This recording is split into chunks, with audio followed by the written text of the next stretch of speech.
few things that the governor vetoed, but when you looked at the vote totals, and we looked within our own caucus and amongst the Democratic caucus, we didn't think there was anything that we could get to 109 votes with, and so instead of just making political speeches, we just decided we wouldn't do that. We've got, obviously, we're in concurrent session with the special session, and the Senate, I believe, I think they already have third read their economic development bill. We've sent them the 3 bills that we told them that we would send them, and we're going to keep working on those to try and have a productive veto special session. Can you support Senate Bill 8 as it has been passed by the Senate? No. What will happen to it when it gets here? Well, I don't know. We're going to go through every provision of it. I've just went over a few things. I think there's some things that concern us. The House has never been a big fan of Compete Missouri, where you give complete discretion to the Department of Economic Development. I think that we've seen in circumstances like the issue in Moberly and the way that they've choked the historic preservation tax credit program, that maybe their discretion isn't always the best. And so, we're going to have some problems. But clearly it wasn't the deal that myself and Rob Mayer agreed to. And but we're going to keep working with the Senate to try and get something accomplished. But no, Senate Bill 8 is not something that we can just take up and pass. Does it have to have Aerotropolis in it for your support? We're gonna look through the bill. I'm a big supporter of Aerotropolis. I think it could transform the region. But I don't want to make any solid lines in the sand statements on that. I don't think that's productive. But I've got Anzair and John Deal that are going through the bill, and then we're going to discuss it as a leadership team with Shane and with Tim, and then we'll make a decision what we're going to do. Would you run your bill? My intentions isn't to run the House bill. The reason I filed the House bill was to basically put in the public domain what the deal was, what we all agreed to, and what we went around the state saying that we could get done. And I think you've seen the House has been able to live up to our end of the bargain, and so obviously the Senate came up a little short. Several people have said that aspects of the Aerotropolis warehousing portions could be put into Compete Missouri. Are there ways that you could make Compete Missouri a viable program? Well, my understanding, the warehousing portion, according to a memo that I just briefly got to see, they are actually saying that they can fund the warehousing portion through Compete Missouri. So I know the Senate claims that they got rid of warehousing, but our initial assessment of it is maybe they didn't. But I'm just not a big fan of Compete Missouri, where you take all of our economic development incentives, plug them into one, and then DED has sole discretion. I think that is not, you look at how the budget is. The governor is withholding money when we're ahead of consensus revenue. He's doing that at his discretion, which I think is unconstitutional and inappropriate. He should veto the portions of the budget he doesn't like and let us have an opportunity to override the veto. So that's just another example of how, when you let the governor use his discretion, he goes a bit too far.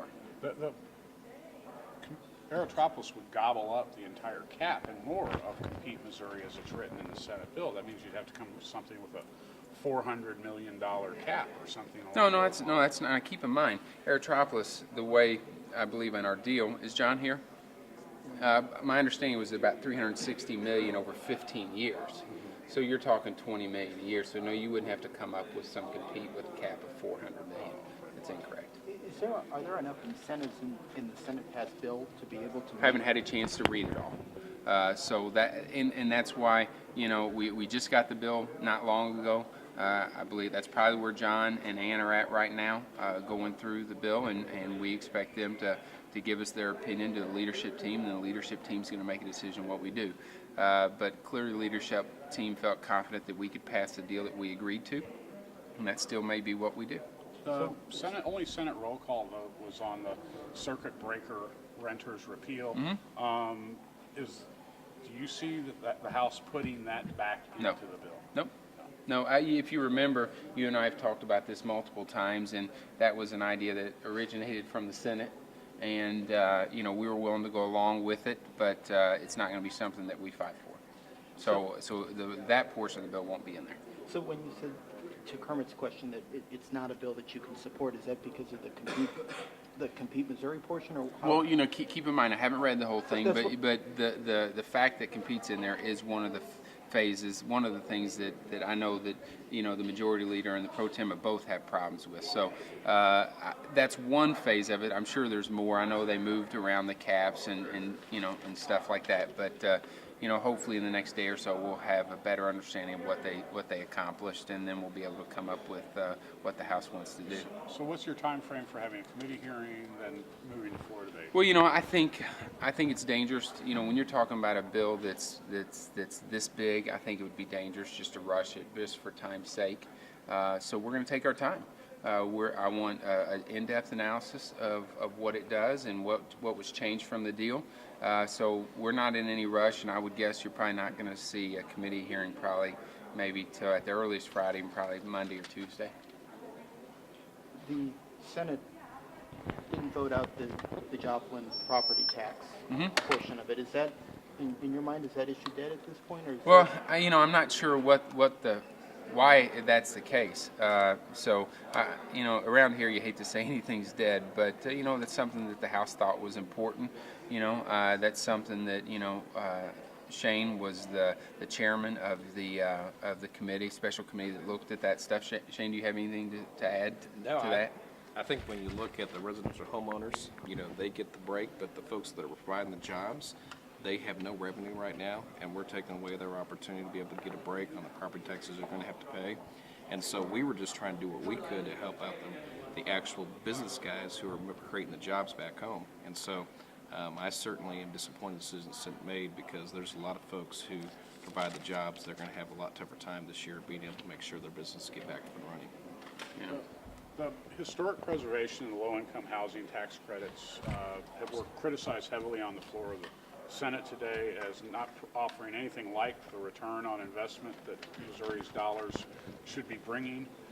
The Post-Dispatch had an editorial criticizing you for supporting those and saying it's because of campaign contributions from people like Jeff Smith. Yeah, it's almost laughable. Why are you supporting those two particular programs so I will heavily? tell you, those groups actually didn't like the deal that I cut, the 7-year sunset, and they would tell you that. So you've got to be able to tell people when you disagree with them no, regardless. Whenever the governor called a special session on Ford, and sometime after got a couple $100,000 from the United Auto Workers, did you accuse him of calling a special session because of donations? Well, I haven't heard that question. So the fact that I may have got supported to the tune of $10,000 and the governor got supported by over $250,000, I would think I want you to ask him that question before I answer.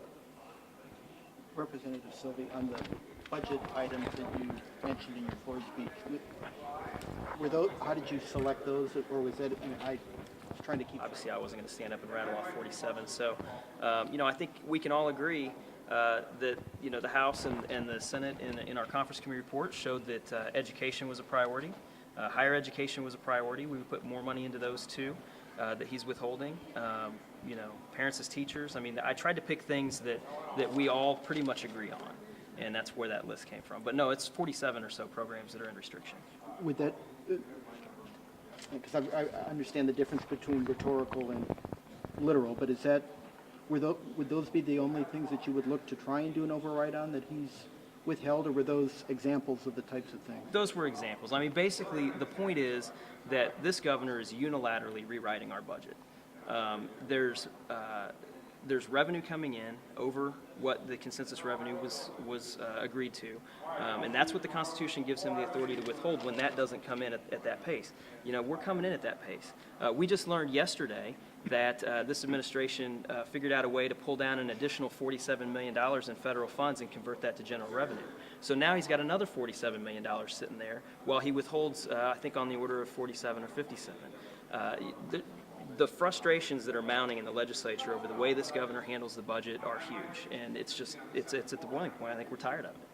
And I'll dovetail onto that in saying that this governor is empowering the executive like I think most of us have never seen before. I've speak to many of my predecessors who have been in these halls for decades, and they would agree that this governor is trying to centralize power in the executive like never has been done before in this state.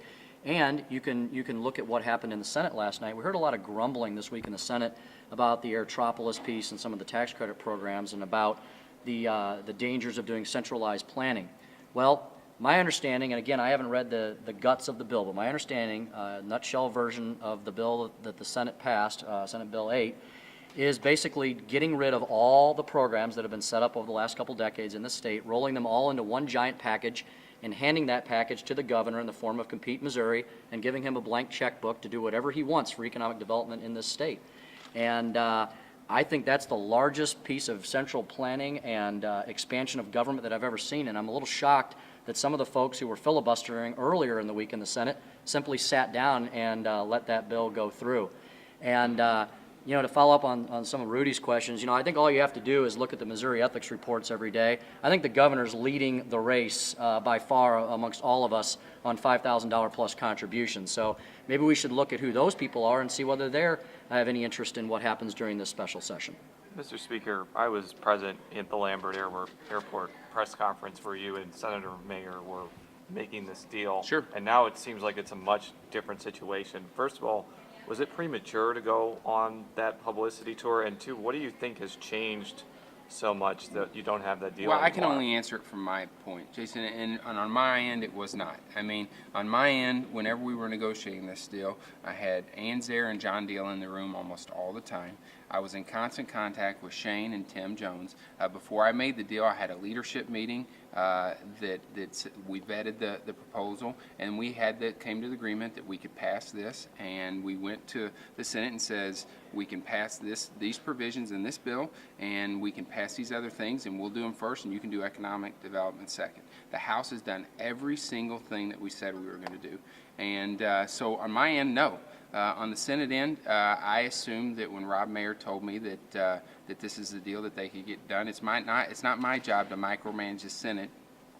So I assumed that he could get it done. It's clear that he couldn't, and I'm not necessarily blaming him because I think he's trying to get it done, but obviously he wasn't successful. Who else was on the Senate negotiating team? Brad Lager, Tom Dempsey, Eric Schmidt. Is that the ones? Mm-hmm. I mean, you have some of the people that were in there negotiating actually vote no on the bill, and he was the one that said no changes unless we both agree. So, I can say that, Tom Dempsey has, in my experience, has been a man of his word. Rob Mayer is trying very hard to get this done.